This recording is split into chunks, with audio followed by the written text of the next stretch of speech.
Hello, everyone. Thanks for joining us. We're here today with our great friend, Brian McLaren. If you followed any of my work, you've seen a great deal of Brian's work, Mhm. from book excerpts to interviews to valued contributions to my other projects. Brian's an author, speaker, activist, and public theologian. A former college English teacher and pastor, he's passionate advocate for a new kind of Christianity, just, generous, and working with people of all faiths for the common good. He's Dean of Faculty for the Center for Action and Contemplation and a podcaster with Learning How to See. He co-hosts the Southern Lights Conference also. His newest books are Faith After Doubt, Do I Stay Christian, and Life After Doom, Wisdom and Courage for a World Falling Apart. His co-authored children's book, Corey and the Seventh Story, was released in 2023, and the first book of a new science fiction Mhm. trilogy, The Last Voyage, will be published in the summer. So we'll hear more about that a little bit later. But I also have to mention one of his lesser known books, which is one of my favorites, titled Why Don't They Get It? Overcoming Bias in Others and Yourself. In 2004, Brian was awarded a Doctor of Divinity from Carey Theological Seminary in Vancouver. In 2010, he received an honorary doctorate from Virginia Theological Seminary. Brian's a frequent guest on television, radio, and news media programs and a prolific speaker and networker. I can attest to that. Mhm. He has spoken at several of the conferences and podcasts I've produced and contributed to Buechner 101, an introduction to Frederick Buechner, and our How to Heal Our Divides book. Brian's married to Grace. They have 4 adult children and 5 grandchildren. His personal interests include wildlife and ecology, fly fishing and kayaking, music and songwriting, and literature. You can learn more about Brian's work at brianmclaren.net. So Brian, as always, it's so wonderful to see you Hey, again and chat with you. always a joy to be with you, Brian. So, is there anything else you'd like people to know about you? No, I feel like, wow, I guess I've lived a long time. Long story there. So, can you bring us up to date on what's the latest? What have you been up to Sure, in the last few months? sure. Well, I continue to work with the Center for Action and Contemplation. Um, the last couple of years, we worked hard in taking this 2-year program that the CAC had developed, Richard Rohr, Cynthia Bourgeot, and Jim Finley, called the Living School. And we wanted to update that with really good online learning support, and we condensed it into a 1-year course we call Essentials of Engaged Contemplation. And last year, we did a kind of private pilot run of this 1-year experience, and we're happy to announce that it will have its first kind of maiden public voyage starting in January of 2026, and people will begin registration in just a couple months. So that's been a big project, taken a lot of time and creative energy, and it's been an absolute delight. Mm, About 500 people ran through that for the initial wow, run, and wow. the response was so encouraging. So that's been a big project. As you mentioned, I've been working on a science fiction trilogy, and that's been so much fun. It's helped me keep my sanity just doing a creative project like this, whatever sanity I still preserve. And I'm really excited about that coming out. And yeah, yeah, as you know, I have my fingers in a lot of other pies, trying to do whatever I can in these strange and challenging times. Yes, yes. Well, speaking of which, I mentioned your book Life After Doom, which we talked Yes. about when that book was released. And how's that book done? You know, we we knew that having the word doom in the title would scare some people away, but that was kind of intentional because this book was intended for people who already had a feeling we're in trouble. Already in 2025, I think a lot of people are saying, gosh, I think we're in more trouble than we realized in different ways. So, but response has been super strong. Mm, It's been kind of interesting, Brian, more than any of my other books. I've felt a difference between older readers and younger readers. mm, It's almost like somebody wrote a script for older readers. What they tend to say is, wow, those first few chapters were challenging. I'm glad I got through them. Not that they were hard to read, but hard to read in terms of difficult writing, but because it was, as you know, trying to help people face some pretty intense realities about this Mm. combination that people are calling the polycrisis or multi-crisis, climate change, the power of the super wealthy, uh, uh, and the lack of power for so many of the world's poor people, and the proliferation of weapons and so on. And so older people tend to say, "Wow, those first few chapters were challenging, but I'm really glad I persisted." Younger people say it was a relief, and the word relief Mm. comes up again and Mm. again because I think so many younger people have grown up with this new reality, and they just feel like it's a relief to have it taken seriously. So, Mm. um, That's so yeah, good. yeah, Wow. Wow. Well, you wrote that. You probably did the writing in 2023, and it was yeah, released in 2024, roughly. yes, Now here we are in 2025 with a pretty significant change in the yes, U.S. administration.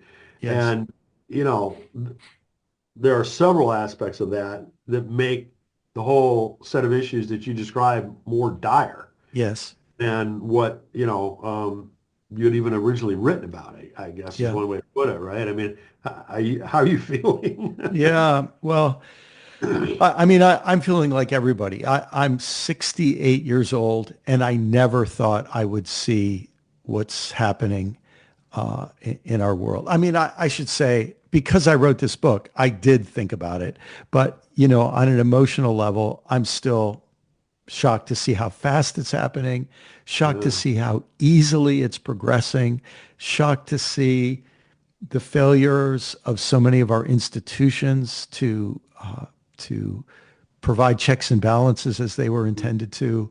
Um, yeah, and of course, in Life After Doom, I was talking about our ecological problem that we human beings are sucking more resources out of the earth faster than the earth can replenish them, and we're pumping out more wastes and toxins faster than the earth can detoxify them as this sort of deep critical issue that then is connected to issues of wealth inequality and oligarchy, that the ultra rich control media and often control government. And now in these last weeks, it's just accelerated to a level that if someone wrote a novel about what's happened in the last few years, nobody would have believed it was realistic. But here it is. And we have no idea what headlines will come out next week and the week after. So, yeah. But one other thing I'll say, Brian, in the book, of course, I talk about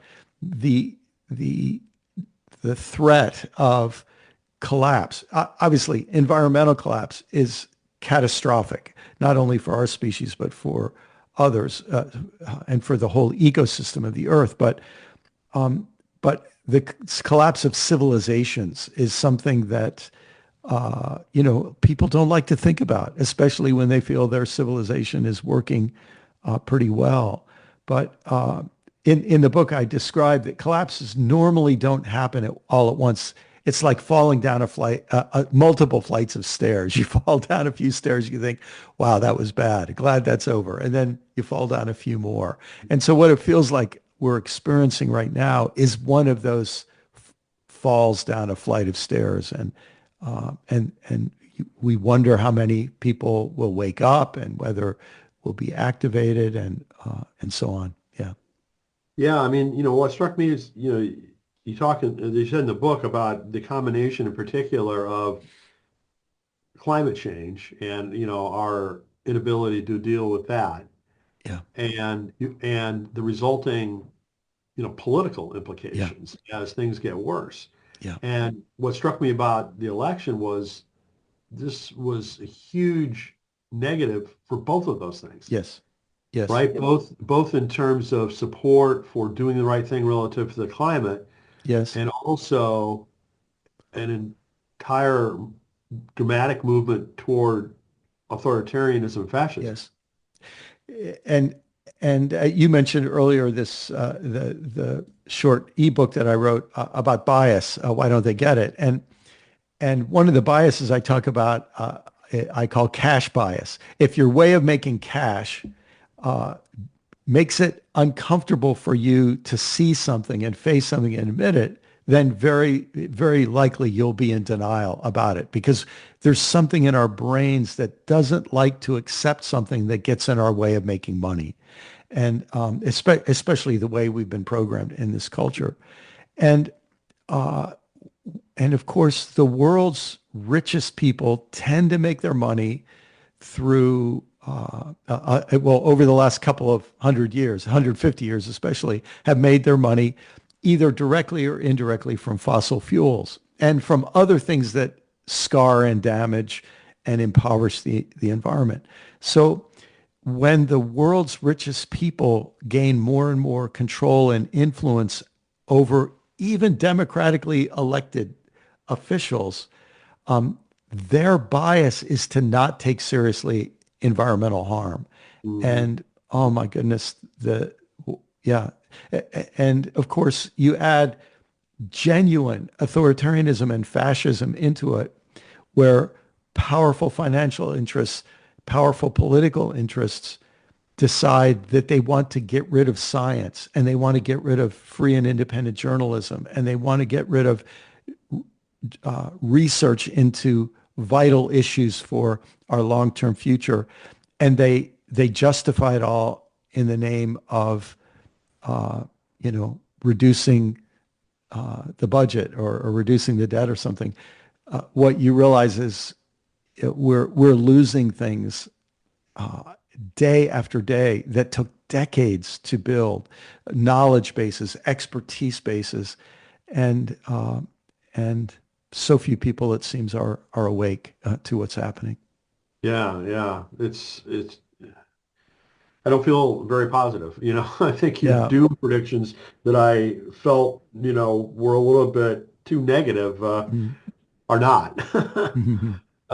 In your book is what I was Yeah. referring. Yeah. So, the topic of our conversation is reading hope in trying times. Yes. So, what have you been reading that maybe has been helpful to get you Yes. through Yes. this kind of terribleness? Yes. Well, if folks are interested, I have a blog post on my website where I just mentioned a few of the experts, and this is more in the political and economic world, that are helping me get an understanding of what's going on. And you and I have both experienced some illness, and when you have symptoms but you don't have a good diagnosis, it creates a lot of anxiety.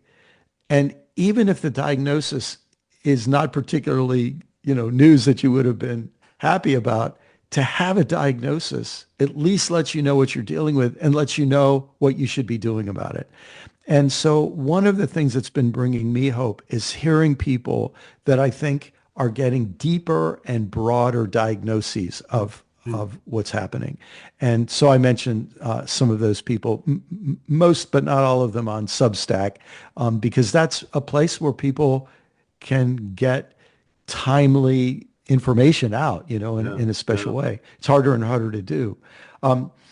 Even though we have this amazing thing called the internet, it feels that what has happened through social media being owned by people like Elon Musk and Zuckerberg and so on, when they own social media, it makes social media become less useful, less free, less safe for getting out thoughtful information. And so that's one of the things that's been helping me. And then the other thing that has been giving me that sense of resilience and the will to keep in the struggle, that I think is at the heart of the best definition of hope, is finding people being honest enough to say, we don't know what to do yet. We're in a regrouping mode. We're Mhm. trying to figure out how to regulate our nervous systems. And this is especially important in this political situation because something we know about Donald Trump, not only from his first 4 years in office, but from all the years that he's been a kind of a media, there's a word I don't want to use, a media hound who just loves attention, right? And he knows how to use media for his own advantage. I've noticed how many people are saying one thing we know, we don't want to give him free attention. In other words, we have to surveil him. We have to keep track of what he's doing, but we don't want to let him put us all in the mode of constant reaction, constant outrage. Mm-hmm. Now, what we do about that, we still aren't sure. We're figuring that out. And we could talk some more about that if you'd like. But what I see in the short run that I think is wise is people are saying one thing we know, we don't want to spend the next 4 years letting him dangle a shiny object in front of us to get us to react to. We don't want him controlling us. He has so much power already. We don't want to empower him with our constant attention. Mm-hmm. A lot of good advice. I've been finding Substack extremely helpful Yeah. too. The specific, people that I follow there. Yeah. Some of them I read every day because they've got great thoughts. You may have already published your list of your favorite follows there, but if you haven't, I hope you will, because I'd be interested. I like to pay attention. Who are people I respect following? Yeah. Well, two that I read every single day are Heather Cox Richardson Yes. and Robert Hubble, Hmm. Hubbell. I'll have to follow him. I'm not following him Yeah, yet. you'd enjoy his work, I think. I mean, there's several others. Charlie Sykes, Hmm. Sykes, Hmm. another Very one. good.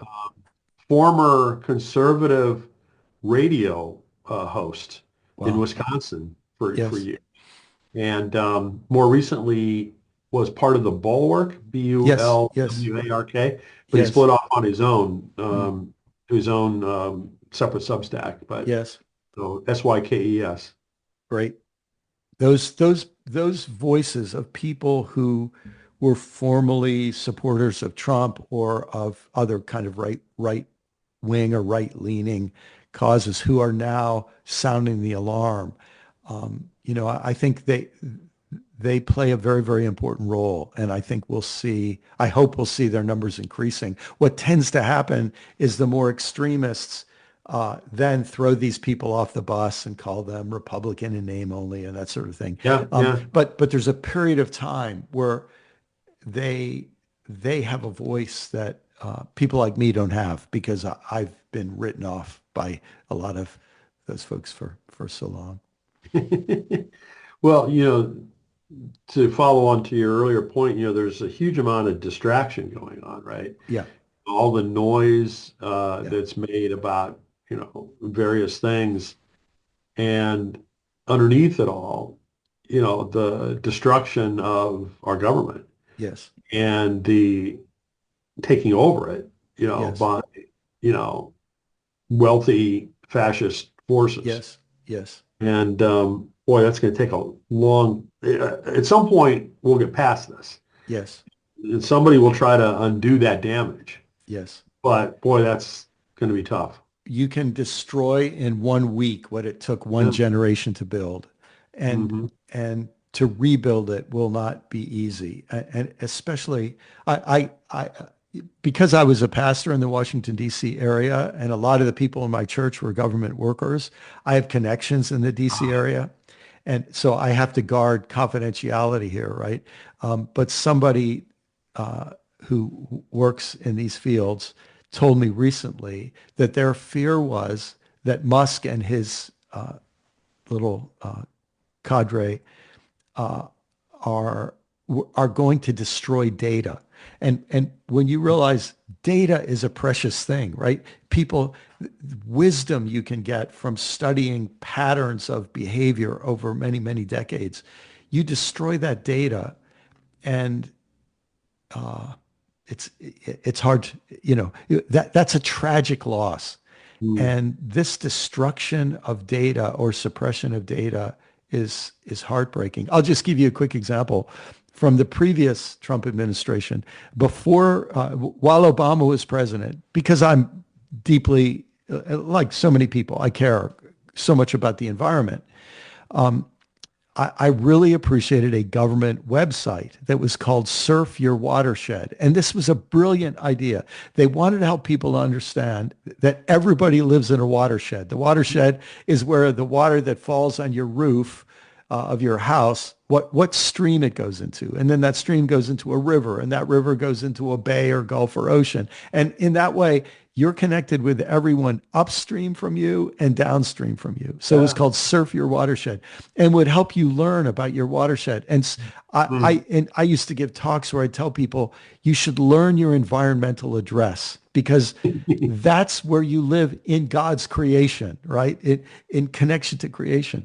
And so it was this great thing. You'd put in your address and zip code, and it would give you access Mm. to all Mm. this information, government data that Mhm. they could tell you, here's the biggest source of pollution in this creek. Mm. Here are the Wow. threatened species that live downstream from you. It was this amazing access to information. And of course, it was shut down the first time around. And I actually contacted that government agency and said, look, that information is so valuable. If you were willing to give it away, I know other people who would post it. And anyhow, that's a long story Did that I that don't happen? know, because they had hoped they would find a way to repost the Mm. information, and there Mm. is a different version of it. I don't even want to say anything about it, because if somebody from those forces were listening, they might say, "Oh, good, let's go erase it," right? So Jeez. yeah, but Wow. it's tragic. It's just tragic. Mm. Yeah.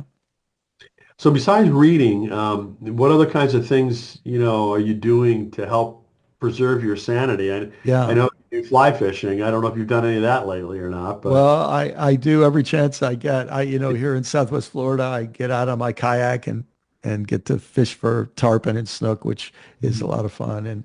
And when I get a chance to be in the mountains and go after trout, that's one of my happy places. So, but just the simplicity of getting out, taking a walk each morning, going out. I don't do this every single night, but many nights each week.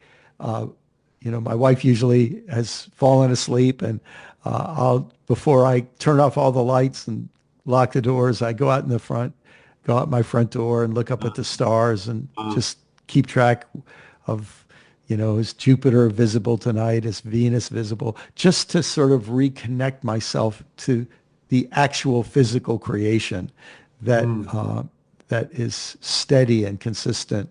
And even though, we're damaging the earth so much, the earth still is giving so much sustenance and beauty. I love what Robin Wall Kimmerer from Braiding Sweetgrass says. I really should memorize this quote, but she says something to this effect. Even though we've wounded the earth, she continues to give us joy. And mm, so receiving that joy from the earth, and I believe it's a gift from the creator, right? That sustenance and joy and inspiration. And of course, where I live, we don't have too much of a winter, and so we're already feeling like spring. But around the country, spring will be coming in coming weeks and months.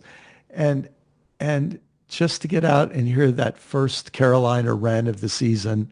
I remember back when I lived in Maryland, it would be January and February where the wrens would be out there singing their boisterous songs, and every one is a gift. And so receiving those gifts, I think, is such a great thing. I'll tell yeah. you one other thing that's been a blessing to me is connecting with old friends who I'd lost touch with. I had Mm. dinner last night with someone I went to middle school and high school with, and I played in a little rock and roll band when I was a Oh teenager my. with. And he went on to become a professional musician and now is a yoga instructor. And we hadn't seen each other in decades, so it Wow. was, he happened to be uh, visiting in the area. And so we had dinner. So just gifts like that, joys of Yeah. life. Very Yeah. cool. Very cool.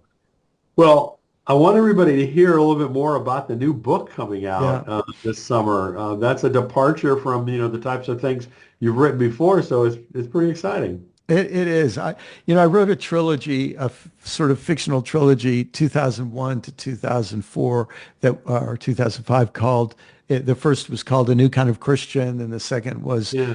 The Story We Find Ourselves In, and the third was The Last Word and the Word After That. So that had been fiction, but it was very sort of heavy on some theological work too, right? Um, uh, this one is science fiction, and it's got a lot of nerdy stuff in it for people who like science. But it also, and it's set in the first book is set in the 2050s, Mm, and it envisions a world that continues on its current trajectory, mm, and and there are a couple of philanthropists, billionaires who decided they didn't want to be oligarchs. And mm, so they became philanthropists and they ended up starting a colony on Mars. mm, And the question is, will Mars keep repeating the same mm. problems that we have here? So that's sort of the fictional setting Wow. for it. Yeah. Very cool. Very cool.